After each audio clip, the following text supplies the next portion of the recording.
ሰላም ጤና ይስጥልኝ የተከበራችሁ አድማጮቻችን እንደሰነበታችሁ የተከታተላችሁ የምትገኙ ተራ 33 ባራዳ ኤፍኤም 95.1 ነው። የአውሮፓ ሻምፒየንስ ሊግ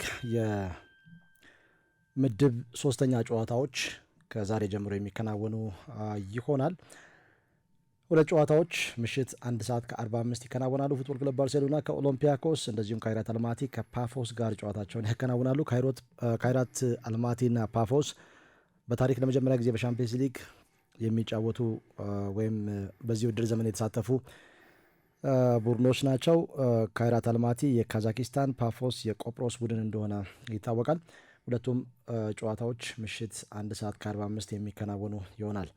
ኒውካስል ዩናይትድ ከቤኔፊካ ጆዜ ሞሪኒዮን በድጋሚ ወደ እንግሊዝ የሚመልስ ጨዋታ ነው። ይሄ ጨዋታ ባለፈው በቼልሲ ቡድናቸው 1-0 በሆነ ውጤት መሸነፉ ይታወቃል። ፒኤስቪ አይንድሆቨን ከናፖሊ ሌላው ተጠባቂ ከሚባሉ ጨዋታዎች መካከል አንደኛው ነው። ሁለቱም ቡድኖች 1987 እና 88 በተከታታይ የዩኤፋ ካፕ እና እንደዚሁም ደግሞ የሻምፒየንስ ሊግ ዋንጫ አሳክተዋል። ባየር ሊቨርኩሰን የ2002 የሻምፒየንስ ሊግ የፍጻሜ ተፋላሚ ከወቅቱ የሻምፒየንስ ሊግ ሻምፒዮን ቡድን ፓሪስ ሴን ጀርመን ጋር ጨዋታቸውን ያከናውናሉ። ይህም ሌላው 4 ሰዓት ለሚከናወን ጨዋታ ነው። ኡኔን ሴንት ዥኑዋስ ሌላው በታሪኩ ለመጀመሪያ ጊዜ በሻምፒየንስ ሊግ የተሳተፈ ቡድን ነው። ከኢንተር ሚላን ጋር ጨዋታውን ያከናውናል። ከ3 ጊዜ የሻምፒየንስ ሊግ አሸናፊ ቡድን ጋር እንደዚሁም ኤፍሲ ኮፐንሃገን ከ1996-97 ሻምፒዮኑ ቡድን ቦሩሲያ ዶርትሙንድ ጋር ጨዋታውን የሚያከናውን ይሆናል። ቪያሪያል ከማንቸስተር ሲቲ ሌላው ተጠባቂ ጨዋታ ነው። የ2005-06 የሻምፒየንስ ሊግ የግማሽ ፍጻሜ ተፋላሚ ከ2022-23 ሻምፒዮን ቡድን ጋር ማንቸስተር ሲቲ ጋር ጨዋታውን ያከናውናል። አርሰናል ከአትሌቲኮ ማድሪድ በዛሬው ዕለት ከሚከናወኑ ጨዋታዎች መካከል አንደኛው ነው። የበለጠ ትኩረታችንን አርሰናል ከአትሌቲኮ ማድሪድ ጋር ወደሚያደርጉት ጨዋታ በማዞር ይህንን ጨዋታ የምንተነትንላችሁ ይሆናል። ባየር ሙኒክ፣ ሪያል ማድሪድ፣ ፓሪስ ሴን ጀርመን፣ ኢንተር ሚላን፣ አርሰናል እና ቃራባግ ኤፍኬ እነኚህ ቡድኖች በ100% የማሸነፍ ንጻሬ 6 ነጥብ ያላቸው ቡድኖች ናቸው። ያንን ተከትሎ በዚህ ሳምንት የሚያከናውኑትን ጨዋታ ማሸነፍ የበለጠ ከምድቡ ለማለፍ በሚያስችል ሁኔታ ላይ እንዲገኙ እድል የሚሰጣቸው ይሆናል። ለሁለተኛ ጊዜ በሶስት ጨዋታዎች ለሁለተኛ ጊዜ ከስፔን ቡድኖች ጋር የሚገናኝ ይሆናል። አርሰናል አትሌቲኮ ማድሪድን አትሌቲክ ቢልባውን 2-0 በሆነ ውጤት ማሸነፉ ይታወቃል። አሁን ደግሞ ከሌላኛው የስፔን ቡድን ጋር ጨዋታውን የሚያደርግ ይሆናል። ሁለቱ ቡድኖች እንግዲህ ለመጨረሻ ጊዜ የተገናኙት 2017-18 የውድድር ዘመን በዩሮፓ ሊግ እንደነበር የሚታወስ ነው። 2017-18 የውድድር ዘመን ወረቀት ላይ የምንመለከተው ነገር አለ፣ በትክክል የምናየው ነገር እና አንደኛው ቡድን በኳስ ቁጥጥር የበላይነት ይወስዳል ተብሎ የሚጠበቅበት ነው። ምንም እንኳን አርሰናል ተለዋዋጭ ቢሆንም አትሌቲኮ ማድሪድ ደግሞ የጨዋታ ሞዴሉ ይታወቃልና ከዛሬው ጨዋታ ምን ልንጠብቅ እንችላለን? ሚሊሻ የተለየ ነገር መጠበቅ እንችላለን? አትሌቲኮ ማድሪድ 4 ነጥብ ነው ያለው፣ በ3 ነጥብ ነው ያለው። ባለፈው በሊቨርፑል በመጨረሻው ደቂቃ ከተሸነፈ በኋላ አጸፋዊ ምላሽ ሰጥቷል። ኢንትራ ፍራንክፈርትን በሰፋ የጎል ልዩነት በማሸነፍና ዛሬ በዛ ሙድ ውስጥ ነው የሚሆነው። ሰሞንኛ አቋሙ እጅግ በጣም ጥሩ ነው አትሌቲኮ ማድሪድ። ያ ማርክ ለአትሌቲኮ ማድሪድም ተመሳሳይ ነው። ልክ እንደ አርሰናል ሁለተኛ የእንግሊዝ ቡድን ነው የሚገጥመው። በሊቨርፑል 3-2 በሆነ ውጤት ተሸንፏል በአንደኛ የእንግሊዝ ቡድን። አርሰናል አንደኛውን የስፔን ቡድን አትሌቲክ ቢልባውን አሸንፎ ነው ሌላኛውን የስፔን ቡድን የሚገጥመውና ተከታታይ በእንግሊዝ ቡድኖች ዲየጎ ሲሞኒ ሽንፈት ይገጥመዋል ወይንስ በዚህ ጨዋታ ማገገም ይችላል የሚለው ነገር በጨዋታው ተጠባቂ ነገር ነው። ማርክ የዲየጎ ሲሞኒ ቡድን ዘንድሮ ማርክ ብዙ ባልተለመደ መልኩ ብዙ ጎሎችን የሚያስቆጥር አይነት ቡድን እየተመለከትን ነው። የበለጠ ማጥቃቱ ላይ እየተሻሻለ የሚመስል አይነት ቡድን እየተመለከትን ያለ ነው። በዚህ በላሊጋው አራተኛ ሳምንት ጀምሮ 2 ጎሎች ባስቆጠረበት፣ በሌላኛው በላሊጋ ጥሩ ጊዜ እያሳለፈ ያለው ቪያሪያል ላይ 2 ጎሎችን አስቆጥረው 2-0 ካሸነፈ በኋላ በእያንዳንዱ ጨዋታ ጎሎች እያስቆጠረ የመጣ ቡድን ነው። ከሊቨርፑል ጋር 3 ጎል ተቆጥሮበት ተሸነፈ እንጂ ከሜዳ ውጪ በአንፊልድ 2 ጎሎችን ማስቆጠር መቻሉ የአትሌቲኮ ማድሪድና የዲየጎ ሲሞኒ ማጥቃት ላይ ያለው ጥራት በዚህ ውድድር ዘመን ጥሩ እንደሆነ አንድ ማሳያ ይመስላል። ማርክ 2 ጎሎችን ማስቆጠር ችሏል በአንፊልድ። ከዛም ባሻገር እንግዲህ የራዮ ቫካኖን ባሸነፈበት የላሊጋው 6ኛ ሳምንትም 3 ጎሎችን አስቆጥሮ ነው 3-2 ጨዋታውን ማሸነፍ የቻለው። እዚህ ብዙ ጎሎች የሚያስቆጥር ከዛ በኋላ ሪያል ማድሪድ ላይ በ7ኛው ሳምንት 5 ጎሎች አስቆጠረ። በሳምንቱ አጋማሽ ሪያል ማድሪድን 5 ጎል ባስቆጠረ ጥቂት ቀን ልዩነት ደግሞ በሻምፒየንስ ሊግ ኢንትራንክ ፍራንክፈርት ላይ የጀርመኑ ቡድን ላይ 5 ጎሎችን ማስቆጠር ቻለ። የሶስቱን ተከታታይ ጨዋታዎች ብቻ ቁጥር ብትመለከት ማርክ ተከታታይ ጨዋታ ያደረገው ራዮ ቫይካኖ ሪያል ማድሪድና ኢንትራንክ ፍራንክፈርት ላይ ብቻ ያስቆጠረውን ጎል ብትመለከት በ3 ጨዋታ 13 ጎሎች አስቆጥሯል። ይሄ ብዙ በዲየጎ ሲሞኒ ቡድን ውስጥ የተለመደ አይደለም ማርክ። አትሌቲኮ ማድሪድ አንድ ጥራት ያለው አጥቂ በመያዝ ጥሩ ለዓለም እግር ኳስ የበለጠ ትልልቅ አጥቂዎችን በማበረከት የታወቀ አይነት ቡድን ነው። ማጥቃቱ ላይ ይሄ ፍሰቱ በጣም የሚያምር ቶሎ የጎል ዕድል የሚፈጥር የተቃራኒን ቡድን መከላከል ጫና ውስጥ የሚከታ አይነት ማጥቃት የሚተገብር ቡድን የዲየጎ ሲሞኒ ጌም ሞዴል ላይ ብዙ አንመለከትም። ግን የሰርጂዮ ኩን አጉዌሮ አይነት የፈርናንዶ ቶሬዝ አይነት ከአትሌቲኮ ማድሪድ በላይ የሆኑ ትልልቅ ኳሊቲ ያላቸውን አጥቂዎች በአትሌቲኮ ማድሪድ ሲጫወቱ እናስታውሳለን። ከዛ በኋላ እንግዲህ በሳምንቱ መጨረሻ ያደረገውን ጨዋታ ኦሳሱናን 1-0 በማሸነፍ ነው ለዚህ ጨዋታ የመጣውና ጥሩ ይመስላል ማርክ። በተከታታይ ጨዋታ ያለው የአትሌቲኮ ማድሪድ ወጥ አቋም በማሳየት ሌላ ያስገረመኝ ነገር በዲየጎ ሲሞኒ በኩል እንግዲህ ብዙ ጊዜ የአትሌቲኮ ማድሪድን ሐሳብ ስናነሳ በቁጥር በርከት ያሉ ተጫዋቾች ተዘዋውረዋል ዘንድሮ እና ለውህደት ትንሽ ጊዜ ፈለገ ይመስል ነበር። የመጀመሪያዎቹ ሳምንታት ላይ የተወሰነ የውጤት ማጣት ቀውስ፣ ያልተረጋጋ እንቅስቃሴ፣ በመከላከል የበለጠ ያልተለመዱ ክፍተቶች ብዙ ነገር ተመልክተንበታልና ጌም ታይም የበለጠ ተጫዋቾች የጋራ የጨዋታ ጊዜ፣ ተደራራቢ ጨዋታዎች የበለጠ ይፈልጋል የሚል ሐሳብ በተደጋጋሚ ስናነሳ ነበር። ይህንን ታሳቢ ያደረገ ይመስላል ማርክ ልክ ከሴልታ ቪጎ ጋር በላሊጋው 8ኛ ሳምንት 1-1 ከተለያየ በኋላ አትሌቲኮ ማድሪድ በመካከል የፍሬንድሊ ጨዋታ ከኢንተር ሚላን ጋር ተጫውተዋል ማርክ። ወደ ሊቢያ ሄዶ ይሄ ከቢዝነስ ጋር የተያዘ ጉዳይ ብቻ አይመስለኝም ማርክ። የበለጠ ጨዋታዎች አሁንም ለውህደቱ የበለጠ ጨዋታዎችን ማግኘት ፍላጎት በዲየጎ ሲሞኒ በኩል ያለ ይመስላል። ያን ብቻም ሳይሆን የሻምፒየንስ ሊግ ተሳታፊ ነው አትሌቲኮ ማድሪድ። ስለዚህ ከኢንተር ሚላን ጋር መጫወቱ በሻምፒየንስ ሊግ ከተለያዩ ቡድኖች ጋር ነው የምትጫወተው፣ ለዛ ያግዛል። ምክንያቱም ሻምፒየንስ ሊግ ከተለያዩ ቡድኖች ጋር ከተለያዩ ሀገራት ቡድኖች ጋር ስለምትጫወት የተለያዩ ሀገራት ደግሞ የተለያየ የጨዋታ ባህል፣ የጨዋታ ሞዴል፣ የጨዋታ ታክቲክ አቀራረብ አላቸውና ያንንም ከግምት ውስጥ ያስገባ ነው። ምናልባት ነገሩን ከወዳጅነት ስሜት ጋር ከተመለከትከው ለአትሌቲኮ ማድሪድም ለኢንተር ሚላንም ተጫውቶ አሳልፏል ዲየጎ ሲሞኒ። ለሁለቱ ቡድኖች የተጫወተ አሰልጣኝ ለጣሊያን እግር ኳስ ነው እንደውም ቅርበቱ ከስፔን እግር ኳስ ጋር ያለው ቅርበት በአትሌቲኮ ማድሪድ ብቻ ነው ሊገለጽ የሚችለውና ይሄኛው ትኩረት የሚስብ ነው። እንግዲህ ቅድም የገለጽኩት የሁለቱ ቡድኖች የእርስ በርስ ግንኙነት ከ8 ዓመት በኋላ ሲገናኙ ለመጀመሪያ ጊዜ ነው። በዩኤፋ ካፕ ወይ በዩሮፓ ሊግ ተገናኝተው ከሜዳው ውጪ በሜዳው 1-0 አሸንፈው ከሜዳ ውጭ 1-1 ነበር የተለያየው አትሌቲኮ ማድሪድ እና ይሄኛው ሌላኛው በሁለቱ ቡድኖች በኩል ሊነሳ የሚችል ጉዳይ ነው። ሰሞነኛ ውጤቱ ቀደም ሲል ጥሩ ነው ስል ነበረ። እንግዲህ በላሊጋው በዚህ ሰዓት ከመሪው ሪያል ማድሪድ ጋር ያለው የነጥብ ልዩነት በእርግጥ 8 ነው። ግን ይህንን ሳምንት በአግባቡ ይጠቀማል ተብሎ የሚጠበቅ ቡድን ነው አትሌቲኮ ማድሪድ። በልዩ ደረጃ ሰንጠረዥ 4ኛ ደረጃ ላይ ነው የሚገኘውና ከፉትቦል ክለብ ባርሴሎና የ6 ነጥብ ልዩነት ከሪያል ማድሪድ ጋር የ8 ነጥብ ልዩነት ነው። ሁለቱ ቡድኖች አቻ ከተለያዩና ውጤቱን አይቶ ነው የሚገባው። ሰኞ ምሽት ነው ከሪያል ቤቲስ ጋር ከሜዳ ውጭ የሚጫወተው። ያንን ጨዋታ በድል የሚወጣ ከሆነ የነጥብ ልዩነቱን የበለጠ የሚያጥብበት ይሆናል ተብሎ ይጠበቃል። ሁለቱንም ቡድኖች የሚያመሳስላቸው ነገር ቢሊሻ በዚህ ውድድር ዘመን በተለይ በክረምቱ ተጫዋቾች ዝውውር በርካታ ተጫዋቾችን አስፈርሟል።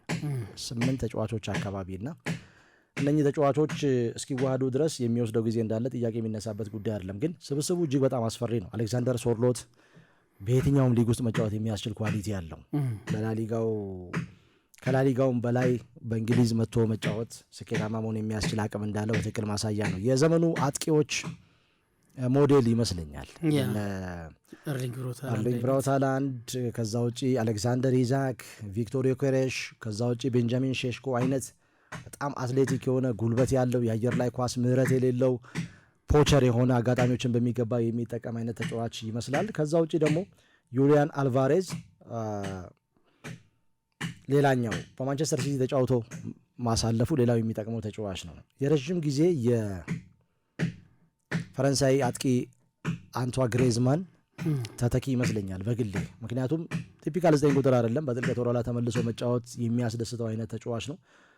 ከዛ ውጪ ቫሪዮስ እና ኮኬ ሚድፊልድ ላይ ያሉ ተጫዋቾች ናቸው። እንደዚሁም ደግሞ የራሱ ልጅ ሲሞኒ አለ ወጣቱ ተጫዋች። እንደዚሁም ጋላጋር በዚህ ውድድር ዘመን እጅግ በጣም ጥሩ ጊዜያትን እያሳለፉ ከሚገኙ ተጫዋቾች መካከል አንደኛው ነው። የሌንግሌና የለኖርማን ጥምረት ከማርክ ዮሬንቴ እና እንደዚሁም ደግሞ ሃንኮ ጋር ሲጣመር ኦብላክ ከኋላ አለ። የበለጠ አርሰናልን ሊፈትነው ይችላል ብለን ልናገር እንችላለን። ከሊቨርፑል ጋር ጨዋታ አከናውኗል። 2-0 እየተመራ 2-2 ያገገመበት መንገድ እጅግ በጣም ጥሩ ነው። መጨረሻ ደቂቃ ላይ እንግዲህ ጎል አስተናግዷልና አዲስ አይደለም በቀጣይ ለሚገጥመው። ዛሬ አርሰናል ከፍ ባለ ኢንቴንሲቲ እረፍት የለሽ በሆነ መልኩ ነው ጨዋታውን የሚያከናውነው። ግን ደግሞ ከሊቨርፑል ጋር ያደረገው ጨዋታ የሚያገዘው ይመስለኛል። የተወሰነ የተጫዋቾች ለውጥ በኦሶስናው ጨዋታ ለማድረግ ወስኗል ዲየጎ ሲሞኒ የአርሰናልን ጨዋታ ታሳቢ ማድረግ። እንግዲህ የአርሰናል አንደኛው ጠንካራ ጎን ማርክ መከላከል ላይ ያለው ጥንካሬ ነው። እንግዲህ እስካሁን በፕሪሚየር ሊጉ 3 ጎል ብቻ ነው አርሰናል የተቆጠረበት። በሻምፒየንስ ሊጉ ጥሩ መከላከል በሁለቱ ጨዋታዎች ከተመለከትንባቸው ቡድኖች መካከል አንደኛው አርሰናል ነው። ስለዚህ ይህንን ጠንካራ መከላከል የሚፈትን ማጥቃት እንግዲህ ጎል አልተቆጠረበትም። አርሰናል ኦሎምፒያኮስን 2-0 በሆነ ውጤት ነው ያሸነፈው። በመጀመሪያው ጨዋታ አትሌቲክ ቢልባውን በተመሳሳይ 2-0 በሆነ ውጤት ነው ያሸነፈው። ስለዚህ በሻምፒየንስ ሊግ በሁለቱም ጨዋታዎች ጎል አልተቆጠረበትም። በፕሪሚየር ሊግ በእነዚህ ጠንካራ ጨዋታዎች ትልልቅ ጨዋታዎችን ከማድረጉ ጋር በተያያዘ በትልልቆቹም ጨዋታዎች ጭምር የተቆጠረበት 3 ጎሎች ብቻ ነው አርሰናል።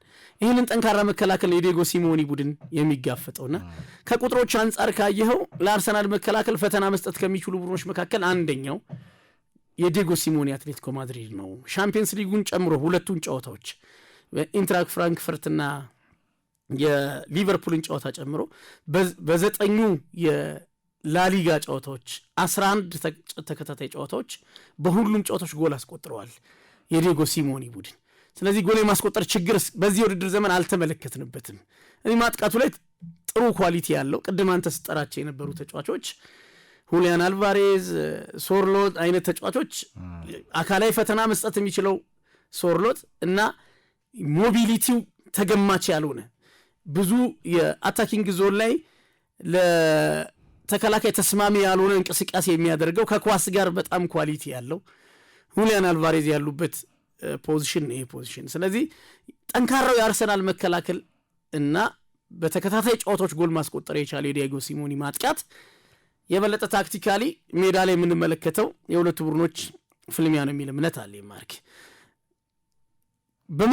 በማጥቃቱ ረገድ ደግሞ አርሰናል የበለጠ ኳሱን ይዞ ለመጫወት ማይክል አርቴታ ዛሬ ከፍ ያለ የኳስ ቁጥጥር ድርሻ ቡድኑ እንዲወስድ የሚፈልግበት አይነት ጨዋታ ኮንትሮል ማድረግ። ምክንያቱም ቅድም ያነሳናቸው እነዚህ ጥራት ያላቸው ተጫዋቾች ቶሎ ከኳስ ጋር እንዲገናኙ የምትፈቅድ ከሆነ እንቅስቃሴው ከሳጥን ሳጥን እንዲሆን እድል የምትሰጥ ከሆነ የሚቀጡ አይነት አጥቂዎች ናቸው። ስለዚህ የበለጠ ኮንትሮል ላይ ትኩረት የሚያደርግ ይመስለኛል ማይክል አርቴታ። ለዚህ ተስማሚ የሆኑ ተጫዋቾች አሉት። በየትኞቹ ተጫዋቾች ጨዋታውን ይጀምራል? ለዚህ የበለጠ ተስማሚ የሆኑ ተጫዋቾች እድል የሚያገኙ ይመስለኛል በጨዋታውና ትልልቅ ቡድኖች የሚያደርጉት ጥሩ ምሽት በሁለቱ ቡድኖች መካከል የሚደረገው ጨዋታ። ዩሊያኖ ሲሞኒ የዲየጎ ሲሞኒ ልጅ እንደሆነ ይታወቃል። ከዚህ ቀደም በናፖሊ ነበር። ከዛ ውጪ ኮኖር ጋላገር እና እንደዚሁም ደግሞ ዩሊያን አልቫሬዝ የእንግሊዝን ሊግ ጠንቅቀው ከሚያውቁ ተጫዋቾች መካከል የሚጠቀሱ ናቸው። ያው ትላንትና አንድ ትኩረት የሳበ ጉዳይ ነበር። በተለይ ከዚህ ከቀዝቃዛ ከሙቅ ሻወር ጋር በተገናኘ ቀዝቃዛ ሻወር ብቻ ነው ያለው በሚል ከልምምድ በኋላ ወደ ሆቴላቸው ተመልሰዋል ሻወር ሳይወስዱ የሚለው ጉዳይ ትኩረትን ከሳቡ ጉዳዮች መካከል አንደኛው ነው። ወደ ጨዋታው ታክቲካዊ ጉዳይ ማምራት ይኖርብናል። ክራቫን ኮቴጅ ላይ 1-0 በሆነ ውጤት አሸንፏል አርሰናል። በቆመ ኳስ የተቆጠረ ጎል ነው። በኒኮላ ጆቨ ዘመን 66ኛ የቆመ ኳስ ጎል ሆኖ ተመዝግቧል። ምናልባት ዛሬ አርሰናል ጎል ያገኝበታል ተብሎ ከሚጠበቁ ግብዓቶች መካከል አንደኛው ይሄ የቆመ ኳስ ነው። በክፍት የጨዋታ እንቅስቃሴ በተለይ አጥቂው ቪክቶር ዮኬሬሽ ጎል እያስቆጠረ አይደለም። ቡካዮ ሳካም ከዚህ ቀደም በምናውቀው መልኩ ከጎሎች ጋር ብዙም ግንኙነት ያለው አይመስልም። በዚህ ምክንያት ምናልባት የቆመ ኳስ አርሰናል ሊያስቆጥር ይችላል ተብሎ የሚጠበቅበት ጨዋታ ነው። ይሄኛውም ጨዋታው ለአርሰናል ቀላል ይሆናል ተብሎ አይታሰብም። ግን ደግሞ በአርሰናል በኩል እየተመለከትን ያለነው ነገር ጥሩም ሳይሆን ማሸነፍ፣ ይህንን እያየን ነው። ከሜዳ ውጭ ኒውካስል ዩናይትድን፣ ከሜዳ ውጭ ፉልሃምን፣ እንደዚሁም ደግሞ ሌሎች ቡድኖችን ማንቸስተር ዩናይትድንም ያሸነፈበት ነው። ከነኚህ ቡድኖች ጋር ባለፈው ዓመት አቻ ውጤት መዝግቦ የሊጉን ዋንጫ ለማንሳት ሲያደርግ በነበረው ጥረት ላይ ቀዝቃዛ ውሃ እንደቸለሰበት የሚታወቅ ነው። ዘንድሮ ግን እነኚህን ነገሮች በሚገባ አሻሽሏል። ጥሩ በሆነበት ብቻም ሳይሆን ተቸግሮም ቢሆን ማሸነፍ በመጀመሪያዎቹ ቡድኖች ባህሪ በመጀመሪያዎቹ 2 ጨዋታዎች ኦሎምፒያኮስን ያሸነፈበት መንገድ እጅግ በጣም አሳማኝ ነው። ግን ደግሞ ሁለተኛውን ጎል እስኪያገኝ ድረስ 1-0 እየመራ ለኦሎምፒያኮስ የጎል ማግባት እድሎችን ሲፈጥር እንደነበር ተመልክተናል። የአትሌቲክ ቢልባኦ ጨዋታ የሱፐር ሰብ ጨዋታ ነው። ከታዋቂ ወንበር ላይ ተነስተው ልዩነት የፈጠሩ 2 ተጫዋቾች ናቸው፣ ትሮሳር እና እንደዚሁም ደግሞ ማርቲኔሊ እና በዚህ ጨዋታ ላይ ምን አይነት የጨዋታ መንገድ ልንመለከት እንችላለን? አርሰናል የበለጠ እያጠቃ፣ አትሌቲኮ ማድሪድ ደግሞ እየተከላከለ፣ ከዛ በኋላ በመለሰው ማጥቃት እንቅስቃሴ ልንመለከት እንችላለን። ዩሊያን አልቫሬዝ የእግር ኳስ ሕይወቱ የብቃቱ ጫፍ ላይ የሚገኝ ተጫዋች ነው። ባርሴሎና ሳይቀር ሊወስደው ይፈልጋል የሚባል ተጫዋች ነው። እስከ 100 ሚሊዮን ዩሮ በመክፈል እጅግ በጣም ድንቅ ዝውውር ነው ለአትሌቲኮ ማድሪድ። የበለጠ ጨዋታውን ዶሚኔት ማድረግ፣ የተዘጋ ስፔስስ በምን አይነት መልኩ ሊያስከፍት ይችላል? ወይስ ሌላ የቆመ ኳስ ልንጠብቅ ይችላለን ከዚህ ጨዋታ? ምናልባት ማርክ የጨዋታዎቹ ቁጥር ጥቂት ካልሆኑ የዲየጎ ሲሞኒ የዚህ የውድድር ዘመን የጨዋታ ስታይል ባለፉት ረዘም ላሉ ዓመታት ከምናውቀው ጋር ለማነጻጸር ትንሽ አስቸጋሪ ይመስለኛል። ማርክ ይሄ የበለጠ መከላከል ላይ ትኩረት የሚያደርግ በሎ ብሎክ የሚጫወት መልሶ ማጥቃት ላይ የበለጠ ማጥቃቱን መሰረት ያደረገ አይነት የጨዋታ መንገድ የሚከተለውን ዲየጎ ሲሞኒ እያየን ነው ለማለት ጥቂት አይደለም። 11 ጨዋታ ጥቂት የሚባል አይደለም። ወደሆነ የጨዋታ መንገድ ሽፍት ያደረገ ይመስላል። ማርክ እንግዲህ ቁጥሮቹ እሱን የሚደግፉ ይመስለኛል። ቅድም እንዳነሳ ነው በ11ዱም ጨዋታዎች ይሄ ቡድን ጎል አስቆጥሯል። ስለዚህ ማጥቃቱ ላይ ጥሩ እንደተሻሻለ ማሳያ ነው። ሪያል ማድሪድ አይነት እና ኢንትራክ ፍራንክፈርት፣ ምናልባት ፍራንክፈርት እንኳን በቡንደስሊጋውም ክፍት ጨዋታን የሚፈቅድ ጎል እያስቆጠረ ብዙ ጎሎች የሚቆጠርበት አይነት የጨዋታ መንገድ የሚከተል ቡድን ከመሆኑ ጋር በተያዘ ፍራንክፈርት ላይ ማስቆጠሩ ብዙ ላይ አይገርም ይችላል። ግን የሪያል ማድሪድ አይነት ትልቅ ቡድን ላይ 5 ጎል ያስቆጠረ ማጥቃትን የሚተገብር አይነት ቡድን የዲየጎ ሲሞኒ ቡድን ዘንድሮ የሚዛናዊነት ጉዳይ እንደውም የበለጠ ካለፉት ዓመታት በተለየ መልኩ የመከላከል ሚዛኑ የሳሳ ቡድን ነው እየተመለከተን ያለ ነው። 16 ጎሎች በላሊጋው አስቆጥሮ በ9 ጨዋታ 10 ጎሎች ተቆጥረውበታል። ማርክ ከጨዋታው ቁጥር በላይ ጎል ተቆጥሮበታል የዲየጎ ሲሞኒ ቡድን። ይሄ ብዙ የተለመደ አይነት አይደለም እና የመከላከል ሚዛኑ ላይ ብዙ ክፍተቶች የሚታዩበት፣ ማጥቃቱ ላይ ግን ጥራት ያለውን የቡድን ማጥቃት የሚተገብር አይነት ቡድን የዘንድሮ የዲየጎ ሲሞኒ ቡድን የሚል ነገር በተደጋጋሚ ጊዜ እየተመለከትን ያለ ነው። ቁጥሮቹም ያን ይደግፋሉ። ስለዚህ ዛሬ ከአርሰናል ጋር የበለጠ የትኛውን መንገድ መከተል ይፈልጋል? የሚጫወተው በኤምሬት ነው። የሚገጥመው ተከታታይ ጨዋታ በማሸነፍ ወጥ አቋም በማሳየት በተጫዋቾች ጥራት ስብስብ ብዙ እየተባለለት ያለውን አርሰናልን ነው የሚገጥመው። ስለዚህ ማጥቃት ላይ ትኩረት አድርጎ ጨዋታውን ይጀምራል የሚል እምነት የለኝም። ማለት የበለጠ ሰሞኑን በ5 ተከላካዮች የመጫወት አይነት 5 ተከላካዮች 3 የማል ተከላካዮች ይጠቀማል። ሎሬንቲ አይነት ዊንግ ባኮችን ለመጠቀም ሲሞክር ታያለ። ግን የበለጠ በጥልቀት ወደ ኋላ በተው ለመከላከሉ ሽፋን የሚሰጡ ተጫዋቾችን ይጠቀማልና ከዛ አንጻር ከተመለከትከው ዛሬም እኔ ተመሳሳይ ከኋላ አንደኛ ያለበትን የተከላካዮች ድክመት ግምት ውስጥ የከተተ ወደ ኋላ የበለጠ አፈግፍጎ የሚጫወት የዩሊያን አልቫሬዝን ፍጥነት ከኳስ ጋር ያለውን ምቾት በመጠቀም መልሶ ማጥቃት ላይ ማጥቃቱን በመልሶ ማጥቃት መተግበር አይነት የጨዋታ ፕላን ይዞ ወደ ሜዳ የሚገባ ይመስለኛልና አርሰናል በሎ ብሎክ የሚጫወቱ ቡድኖች እንግዲህ ብዙ የቆመ ኳስ አንዳንዶች እየተከራከረው የቆመ ኳስ ጥገኛ አይደለም። ምናልባት ትናንትና በሰራነው ፕሮግራምም ላይ አንዳንድ አድማጮቻችን የዩቲዩብ ፔጃችን ላይ መልስ ሲሰጣጡ ተመልክቻለሁኝ። የቆመ ኳስ ብቻ ጥገኛ የሆነ ቡድን አይደለም። ሌሎች 60% ከተቆጠሩ ጎሎች 60%ውን ያስቆጠረው በቆመ ኳስ ነው። ያ ቡድን ነው በልዩ ደረጃ ሰንጠረዥ አናት ላይ ተቀመጠው ነው ያሉት አሰልጣኝ አርነ ስሎት። ከእሳቸው አስተያየት ጋር በተያያዘ ብዙ ነገር እየተነሳ ነው ያለው። ብዙ ነው 60% ማለት ግን አንደኛው የማጥቃት መንገድ ነው፣ አማራጭ ፍለጋ አንደኛው አማራጭ ነው፣ ደግሞ ስኬታማ የሆነበት አማራጭ ነው። የበለጠ አሰልጣኞች ውጤታማ ያደረጋቸውን የማጥቃት መንገድ በተደጋጋሚ ለመተግበር ይገድዳሉ። በመልሶ ማጥቃት ውጤታማ የሆኑ ቡድኖች ማርክ የማጥቃት ቁልፍ ወይም ደግሞ ዋና መሳሪያቸው መልሶ ማጥቃት ነው፣ ውጤታማ ስለሚሆኑበት። አርሰናል አንደኛውና የበለጠውን የቡድኑን የማጥቃት መንገድ የያዘው የቆመ ኳስ መሆኑ ግልጽ ነው።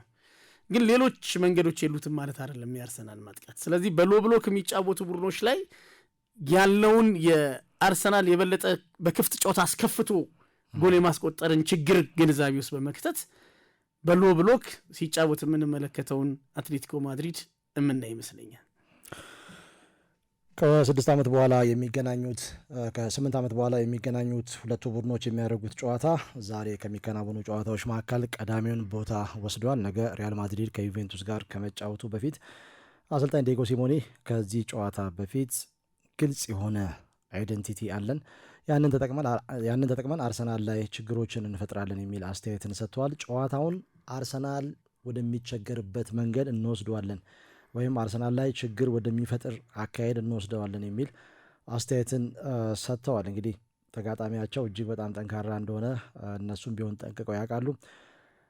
ባለፈው እንግዲህ በሊቨርፑል 3-2 በሆነ ውጤት የተሸነፈው ቡድን ዛሬ ከሌላኛው የእንግሊዝ ቡድን ጋር ይጫወታል። ብዙን ጊዜ የስፔን ቡድኖች ከእንግሊዝ ቡድኖች ጋር ሲጫወቱ በትልቁ የሚፈተኑት በጨዋታው ኢንቴንሲቲ እንደሆነ ይታወቃል። እንግዲህ ይሄ ኢንቴንሲቲ ምን ያህል አትሌቲኮ ማድሪድ ሊፈትነው ይችላል? ከዛ ውጭ በመለሶ ማጥቃት እንቅስቃሴ ነው ሊጫወት የሚችለው። አርሰናል ከኦሎምፒያኮስ ጋር ባደረገው ጨዋታ የተከተለውን የጨዋታ ሞዴል በዚህ ጨዋታ ላይ ሊያሳይ ይችላል ተብሎ ይጠበቃል። በእግር ኳስ አንድም የሚያጠቃ ወይም ተከላክሎ በመልሶ ማጥቃት እንቅስቃሴ የሚጫወት፣ በሌላ በኩል ደግሞ ወይ ለማጥቃት ወይ ለመከላከል ብሎ ኳስ የሚይዝ ቡድን ይኖራል። ይህንን በተመለከተ እንግዲህ አሰልጣኝ ሚኬል አርቴታ የተጫዋቾች ስኳድ የተለያየ የጨዋታ መንገድ እንዲከተል እድል ይሰጠዋል። በጀመረበት የጨዋታ መንገድ እንዳይቀጥልም ያደርጉታል። እነኚህ ተጫዋቾች ያላቸው ኳሊቲና እንደዚሁም ተለዋዋጭ ባህሪ እርሱም ቢሆን በአንድ ጊዜ በጨዋታ ወቅት ተለዋዋጭ የሆነ የጨዋታ አቀራረብ እንዳለው ይታወቃል። በክፍት የጨዋታ እንቅስቃሴ በቆሙ ኳሶች ጎል የሚያስቆጠር ቡድን ነው የሚኬል አርቴታ ቡድን። ዛሬ እንግዲህ ከ8 ዓመት በኋላ ሁለቱ ቡድኖች ያደርጋሉ። ከ8 ዓመት በፊት ግማሽ ፍጻሜ ላይ ተገናኝተው በዩሮፓ ሊግ በደርሶ መልስ 2-1 አሸንፈው አትሌቲኮ ማድሪድ የፍጻሜ ተፋላሚ ከሆነ በኋላ በፍጻሜው ጨዋታም ኦሎምፒክ ደ ማርሴይን አሸንፎ ዋንጫ ማንሳቱ የሚታወስ ነው። እናንተስ በዚህ ጨዋታ ዙሪያ ምን ትላላችሁ? አርሰናል የመጀመሪያዎቹን 2 ጨዋታ 2-0 በሆነ ውጤት አሸንፎ አትሌቲክ ቢልባውና እንደዚሁም ኦሎምፒያኮስን በ6 ነጥብ በ100% የማሸነፍ ንጻሬ ተመሳሳይ ውጤት ካላቸው 6 ቡድኖች መካከል አንደኛው ነው። ዛሬስ ይህንን አጠናክሮ ይቀጥላሉ? ለጊዜው በሊጉ በደረጃ ሰንጠረዡ 5ኛ ደረጃ ላይ ነው የሚገኘው። ልክ እንደ ኢንተር ሚላን ሁሉ ጎል ያልተቆጠረበት ብቸኛው ቡድን ነው ከ6ቱ ቡድኖች መካከል። ሀሳብ አስተያየት አድርሱን፣ ሰብስክራይብ አድርጉ። የበለጠ እንዲህ አይነት መረጃዎች በየቀኑ ወደ እናንተ የምናደርስ ይሆናል። ነገም የተለመዱ የሻምፒየንስ ሊግ ጨዋታዎች በተለይ ሪያል ማድሪድ እና ዩቬንቱስ የሚያደርጉትን ጨዋታ ወደ እናንተ የምናደርስ ነው የሚሆነው። ስለምትሰጡን አስተያየትና አጠቃላይ ከኛ ጋር ለነበራችሁ እንደዚሁም ለሚኖራችሁ ቆይታ ከልብ እናመሰግናለን። መልካም ጊዜ ሆንላችሁ።